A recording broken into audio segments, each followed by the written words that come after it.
If you've been watching this channel, you already know I'm not enamored with DeFi, and I hardly mention the current NFT scene. These things are not arbitrary or random. There's a reason. Ready? Let's go.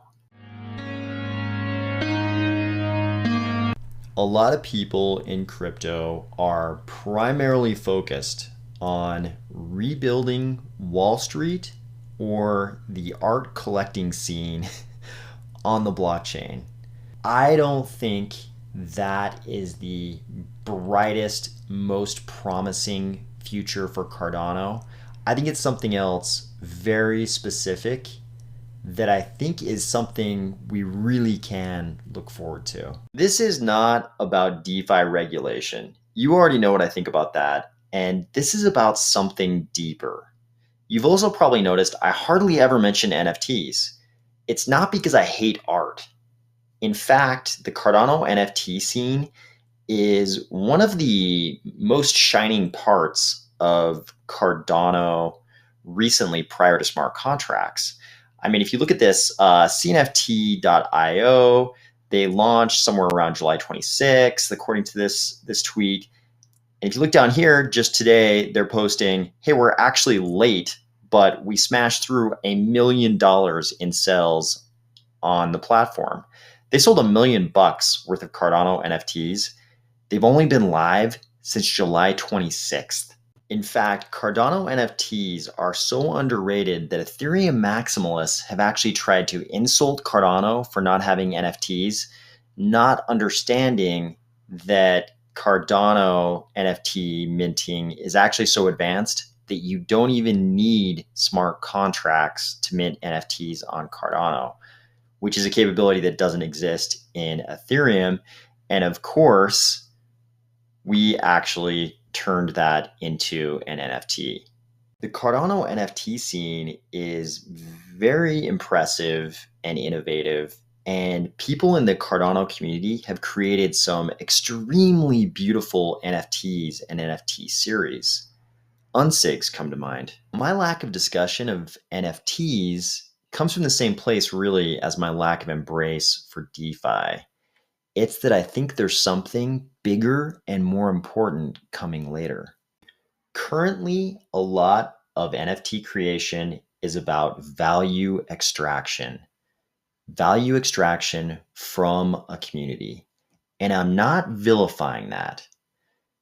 I mean, we've got a market for NFTs, and artists and other NFT creators are just availing themselves of that market. That's what free market capitalism is all about. And I will always 1 billion% support that. This is the way it works.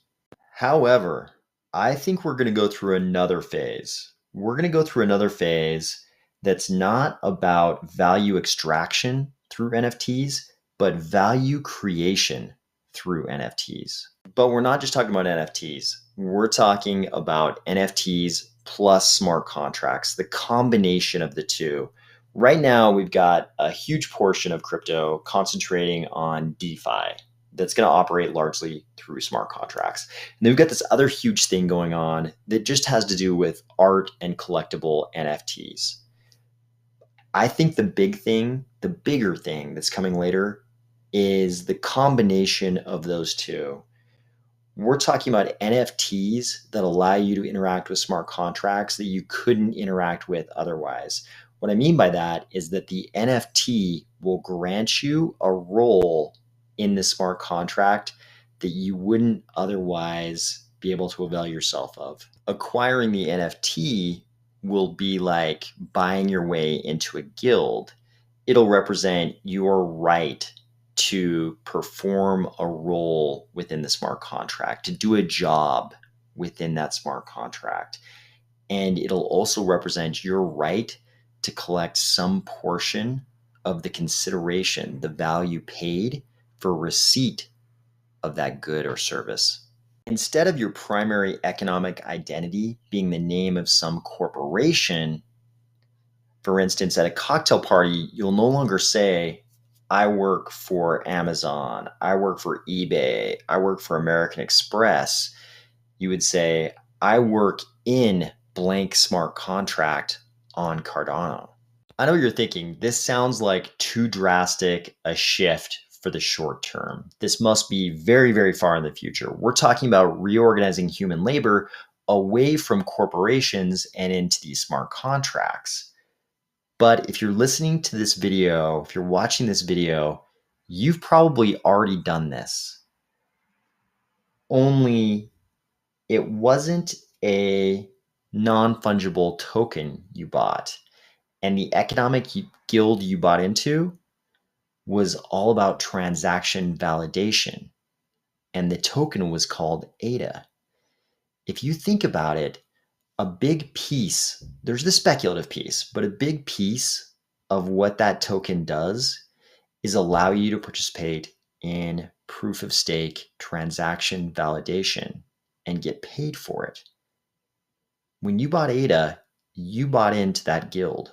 Only the holders of ADA can do that. And you already also know it works way better. We know exactly what it looks like in this case. We know exactly what it looks like when you have one corporation do that job, because IOHK used to do that job. They were running a federated blockchain where they controlled all the nodes. And we know there was less value in IOHK doing that job than there is in that job being distributed across all the ADA holders. And I don't mean there's increased value for you as a member of this transaction validating guild because you get paid for it. I mean, me as a party trying to send transactions across the network, there's increased value in immutability and censorship resistance because the token holders are all doing the transaction validation instead of just one corporation.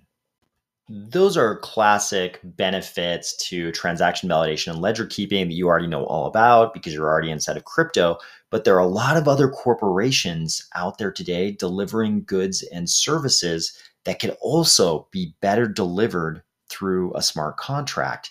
Not that a blockchain specifically is a smart contract, but the same kinds of ideas apply. But these won't just be replacements for corporations. These will be communities and whole economies, and probably won't revolve around just a single smart contract. They might be communities where there are many smart contracts doing many different things within the community.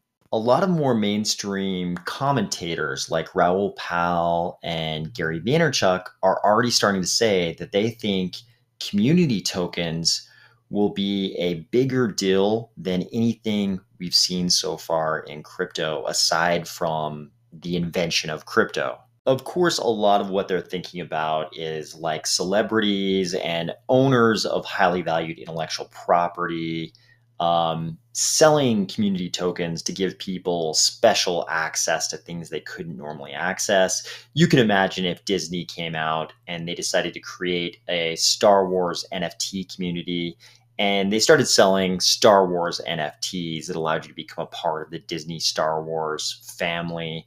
And suddenly that allowed you to access special events, all over the world that were Star Wars related. They would probably sell a lot of those. You can also imagine that people in a community like that, in their normal everyday economic dealings, would probably rather deal, if given the choice, with somebody else from that community. So you could imagine, there being an NFT sold. Maybe Disney sells an NFT for the official Star Wars dentist of South Orange County, California. Granted, this would be like the dorkiest dental office ever, but there are probably Star Wars people who would love to go to a dentist who will sit there and talk to them about Star Wars stuff while he's grinding away on their teeth. They say that if Joe Rogan started a cult, he could immediately induct 5% of the male population.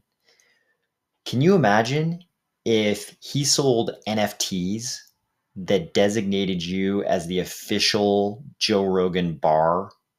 He could sell these in like every major city around the world, and they would have real economic value. Like dudes would actually go. While he could do that right now with legacy business arrangements, with smart contracts and NFTs, he could sell these NFTs, a secondary market could develop, and when these bar owners decide they want to sell the NFT, they could sell it to someone else. Rogan wouldn't even have to participate, and he could collect a residual royalty every time this NFT sells.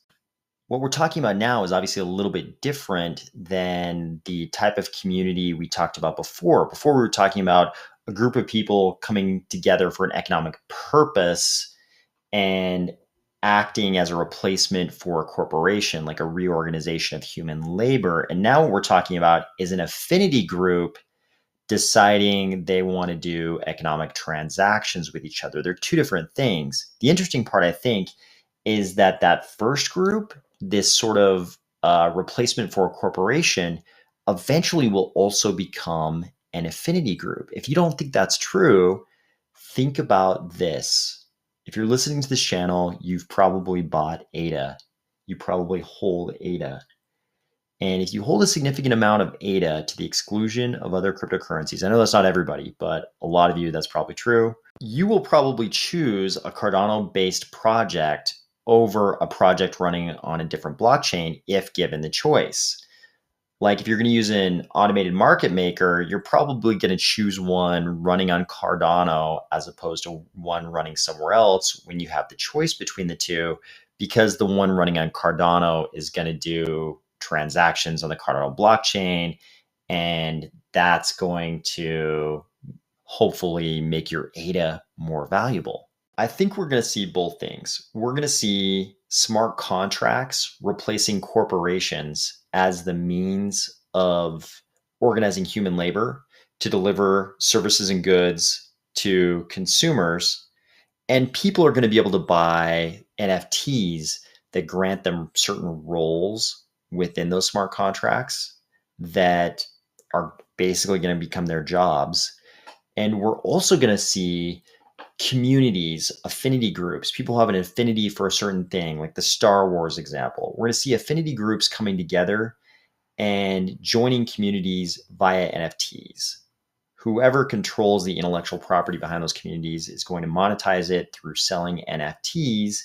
And we might also see special economic roles granted within those communities that might also be NFTs.